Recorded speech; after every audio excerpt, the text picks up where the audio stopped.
परम पूज्य युवराज स्वामी श्री मदन मोहनाचार्य जी महाराज के पावन सानिध्य को प्राप्त करने के लिए महाराज श्री को फॉलो करें। यूट्यूब चैनल पूज्य मोहित कृष्ण शास्त्री जी। तो सत्राजित ने भगवान सूर्य की उपासना की, मणि को प्राप्त किया।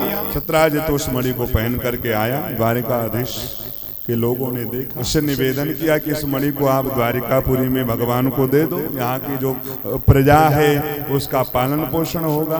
तो सूर्य भगवान की उपासना से मणि हमको मिली, हम नहीं देंगे, दो टूक मना कर देता है।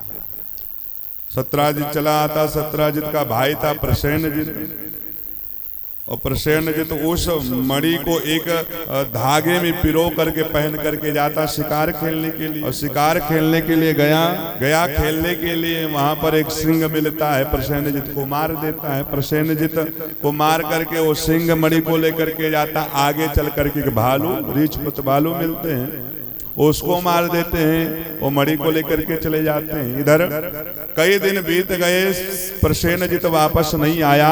तो सत्राजित को शक हुआ, और सत्राजित को जब शक हुआ कि मेरा भाई नहीं आया मणि लेकर के, हो ना हो मैंने द्वारिकाधीश को मणि देने के लिए मना कर दिया था, हो ना हो उन्होंने मेरे भाई की हत्या करवा दी, और भाई की हत्या करवाने के बाद उससे मणि ले ली हो। लेकिन ये बात सत्राजित ने अपनी पत्नी को बताया। अब पत्नी से कहा अभी कोई कन्फर्म नहीं है, अभी कोई मतलब एकदम कन्फर्म नहीं, सच्ची बात नहीं है, ये मुझे ऐसे ही मैं अनुभव कर रहा हूं, मैं सोच रहा हूं। लेकिन अब स्त्रियों के बात में बात पच जाए, सीताराम राधे श्याम, माताओं के पेट में बात पच जाए तो बोले असंभवम हेम मृगस्य जन्म। माताओं को बात कोई पचती नहीं है जल्दी। अब सत्राजित ने अपनी पत्नी को बताया, और सत्राजित के पत्नी ने अपनी सहेली से बताया, और सहेली से कहा कि यहाँ के राजा बने बैठे हुए हैं और मेरे देवर को मरवा करके मणि हड़प ली है।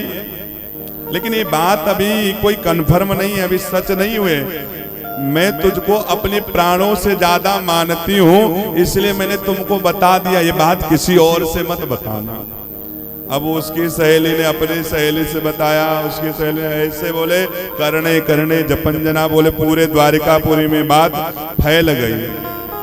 भगवान के पास फैलते फैलते बात आई, और जब बात आई तो भगवान ने कहा हमने फालतू ही समंतक मणि की चर्चा कर दी थी।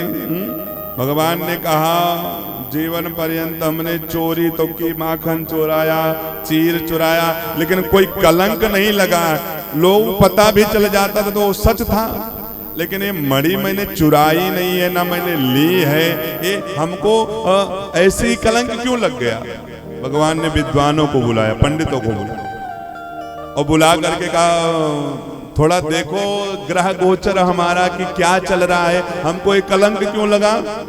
ब्राह्मणों ने भगवान की पत्रिका देखी, समय देखा। भगवान से ब्राह्मण देवता कहते हैं प्रभु आपने चौथ का चांद देख लिया था, इसलिए आपको कलंक लग गया है। भगवान ने कहा इस कलंक से दूर तो होना है, इस कलंक को दूर तो करना है। तब क्या करें, बोले भगवान अपने सैनिकों को लेते हैं, चले जाते जंगल में। भगवान गए जंगल में तो देखा प्रसेनजित मरा पड़ा हुआ। अब बोले भगवान उसको उसके शरीर के पूरे पोस्टमार्टम करवा करके फिंगरप्रिंट लेते हैं, किसने मारा। तो बोले उसके शरीर पर बोले सिंह के पंजे के निशान मिले। अब सिंह के पंजे के निशान मिले तो आगे भगवान और बढ़े।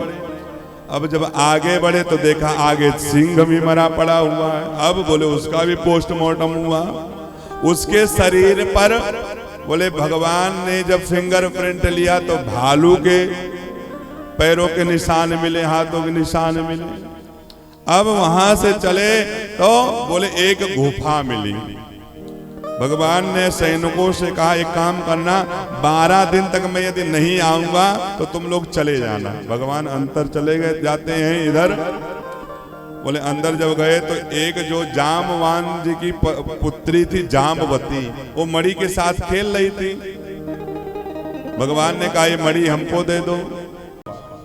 एक 5 सिर वाला एक दैत्य मेन गेट पे खड़ा था, जिसका नाम था मूर। भगवान अंदर गए, भगवान को अंदर जाने से मना करता। भगवान ने अपने सुदर्शन चक्र से बोले उसको सर को धड़ से अलग कर दिया। भगवान ने मुरारी को मारा, भगवान का नाम भगवान ने मुर को मारा तो भगवान का नाम पड़ा मुरारी। बोल मुरारी भगवान की। भगवान अंदर गए, सत्यभामा भी अंदर जाती है। सत्यभामा ने उसके कर्म को देखा, बहुत गुस्सा करते ही भगवान लगे थे इसको तो जीवित नहीं रहना चाहिए, इसका वध कर दीजिए। भगवान ये चाहते ही थे, क्योंकि ये भी भूमि पुत्र है और सत्यभामा भी भूमि पुत्री है, और जब तक ये कहेंगे नहीं तब तक हम मार नहीं सकते हैं। सत्यभामा ने कहा इसका वध कर दीजिए प्रभु।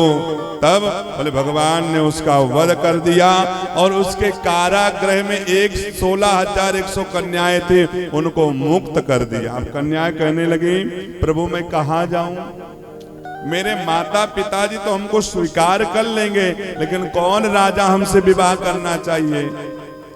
एक कन्या एक रात किसी के घर पे रुक जाती है तो अनेकों प्रश्न खड़े हो जाते हैं। हम न जाने कितने दिनों से, कितने सालों से इसके यहाँ रह रही हैं, कौन सा राजा हमसे विवाह करेगा। हे प्रभु हम आपकी शरण छोड़ करके कहीं नहीं जाएंगे, हमको आप अपनी शरण में रख लीजिए, आप अपने चरणों की सेवा दीजिए। तो भगवान ने बोले 16,100 मंडप बनाए और 16,100 अवतार रूप धारण किए, और भगवान सभी के साथ विवाह करते हैं। और भगवान से सभी गोपिकाएं कहते हैं प्रभु आप अपने चरणों में हमको रखिएगा।